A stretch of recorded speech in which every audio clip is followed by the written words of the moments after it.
Good evening and welcome to my video message. Tonight I'm here in the amphitheatre at school, and I've chosen to come here because normally we will be having the village project for year 8 at this time.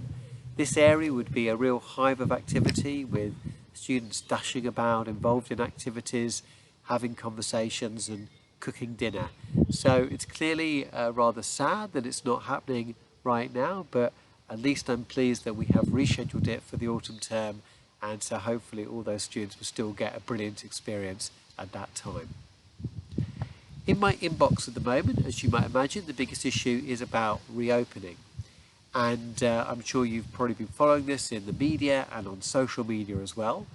In an ideal world, I would have hoped that the government and the unions could have come to some agreement before announcing it to the public, but sadly that was not meant to be. In terms of what we're doing here, as I mentioned last week, we're working on the basis of 3 principles. First of all, safety for all pupils, staff and families.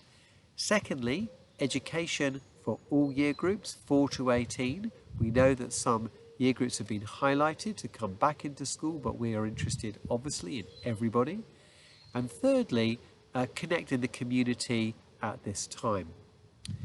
And what we're doing is we're working on 3 work streams. We've been doing that last week and we're continuing that at the moment.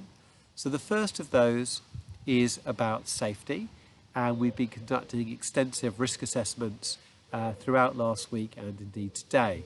There is a huge amount of documentation coming out of the Department for Education. I started printing it off last Monday. New documents come out every day, and I've moved from a small ring binder to a lever arch folder now. So safety, number 1 priority. Secondly, we've been surveying parents in reception year 1 and year 6 to see your intentions about whether you intend to send your child back to school if indeed the school does reopen on June the 1st, which as we know is dependent on the scientific advice and factors such as where the R number is at that time. And thirdly, we've been working with staff to understand what their individual concerns are and their questions, so we can make sure those are being addressed as well. We have a council meeting tomorrow night where we will be discussing this in more detail, and then I will be communicating to everybody about our decisions and the reasons for those decisions later on in the week. I'm also aware that there are questions for parents in other year groups about whether their children may have the opportunity to come back. At this point in time, we are understandably just focusing on reception year 1 and year 6, and we're following the guidance very carefully about other year groups as well, and just ask for some respectful patience really on that issue at the moment, and I will communicate that as soon as I'm able to. In the meantime, we're also focusing very much on the quality of education for all year groups, and we've had some great student voice that we've been listening to, particularly in the upper school over the last week or so, and our students as always have shown themselves to be incredibly reflective, mature and philosophical really about the situation.